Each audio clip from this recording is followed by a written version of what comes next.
మైత్రి కుటుంబ సభ్యులు ప్రతి ఒక్కరికి నా యొక్క ధన్యవాదాలు తెలియజేసుకున్నానండి. అలాగే స్వతంత్ర దినోత్సవం ఆగస్టు 15 ఈ రోజు గూడా ప్ర అందరికి శుభాకాంక్షలు తెలియజేసుకుంటున్నాను. రీసెంట్‌గా నిన్న కార్తీక పుల్లయ్య గారు ఒక వీడియో పెట్టారు. ఆ వీడియోలో ముఖ్యమైన అప్డేట్ మాత్రమే నేను మీకు అందజేస్తాను. వీడియోలోకి ముందుగా వెళ్ళేటప్పుడు ప్రతి ఒక్కరు కూడా లైక్ చేయండి, సబ్‌స్క్రైబ్ చేసుకోండి. ఈ వీడియో చూసే ప్రతి ఒక్కరు కూడా ఫార్వర్డ్ చేయండి. తెలియనోళ్ళు కొంతమందికి తెలియచేయండి. అలాగే అందరూ అడిగే క్వెషన్ ఏంటంటే బెయిల్ వస్తుందా? రాదా? ఎప్పుడొస్తుంది? అనే విషయం మీద గూడా మీరందరూ గూడా నాకు మెసేజ్ పెట్టడం జరిగింది. అలాగే దాని గురించి ఇప్పుడు మనకు అప్డేట్ వచ్చింది కాబట్టి నేను మీతో షేర్ చేసుకుంటున్నానండి. రీసెంట్‌గా ఒక సపోజ్ చెప్తానండి. రీసెంట్‌గా దేశద్రోహులకి అరెస్ట్ అయిన వ్యక్తులకే బెయిలు వెసులుబాటు కల్పించారు.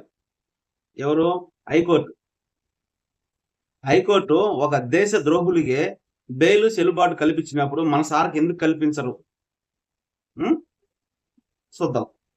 రెండో క్వెషన్ అండి. బెయిల్ కోరడం అనేది కాన్స్టిట్యూషనల్ హక్కు.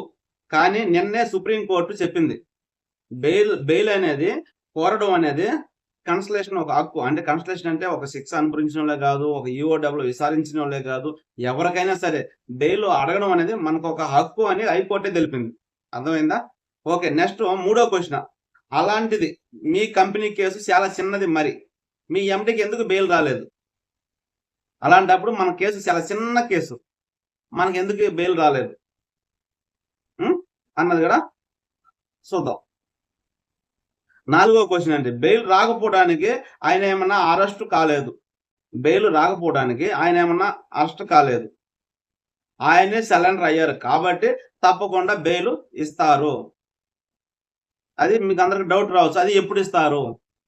ఎందుకు? ఇన్ని రోజులు? అన్నది మీరెప్పుడు దీని గురించే చెప్తున్నారని గూడా మీరందరూ గూడా అడిగే క్వెషనే అండి అది. ఐదో క్వెషన్ అండి. సీనియర్ లాయర్‌లు 45 రోజుల తర్వాత బెయిల్‌కి అప్లై చేయమని సలహా ఇచ్చారు. ఎందుకిచ్చారంటే వాళ్ళకన్నీ తెలుసు కాబట్టి ఇదొక సెక్షన్ గ్రావిటీ అనేది 60 రోజులు, 60 రోజుల్లో 45 రోజులు పూర్తి కానీ అంటే ఒక 70% అనేది పూర్తి అయ్యాక ఖచ్చితంగా మనకి బెయిల్ అప్లై చేస్తే అప్పుడు ఈ డిస్పోజ్ అనేది రిజెక్ట్ అనేది అవ్వదు. మనకి 100% బెయిల్ అనేది వస్తుందని కూడా సీనియర్ లాయర్‌లు మనకి ఎత్తి చెప్పారు. కాబట్టి 20వ తేదీకి 45 రోజులు కౌంట్ అవుతుంది కాబట్టి 20వ తేదీ నాటికి 20వ తేదీ పైన బెయిల్‌కి అప్లై చేసే అవకాశం ఉంది. నెల 20వ తేదీ పైన బెయిల్‌కి అప్లై చేసే అవకాశం అయితే ఉందని గూడా సీనియర్ లాయర్‌లు చెప్పడం జరిగింది. అలాగే మన కార్తీక్ పుల్లయ్య గారు నైట్ వీడియోలో చెప్పడం జరిగింది. ఈ నెల 20వ తేదీ పైన అప్పటికి 45 రోజులు పూర్తి అయిపోతుంది. తర్వాత అనేది బెయిల్ అనేది ఎప్పుడు అప్లై చేస్తారని గూడా తను చెప్తానని గూడా చెప్పారు. ఆరో క్వెషన్ 20వ తేదీ తరువాత వచ్చే హియరింగ్‌లో బెయిల్ వచ్చే అవకాశాలు ఎక్కువగా ఉన్నాయి. అంటే ఈ నెల 20వ తేదీ పైన హియరింగ్ అంటే మన పిటిషన్ అనేది ఎయబోతున్నారు. బెయిల్‌కి అనేది అప్లికేషన్ అనేది ఎయబోతున్నారు. అది ఎసిన తర్వాత మనకి బెయిల్ వచ్చే అవకాశం ఎక్కువగా ఉన్నాయని గూడా చెప్పడం జరిగింది.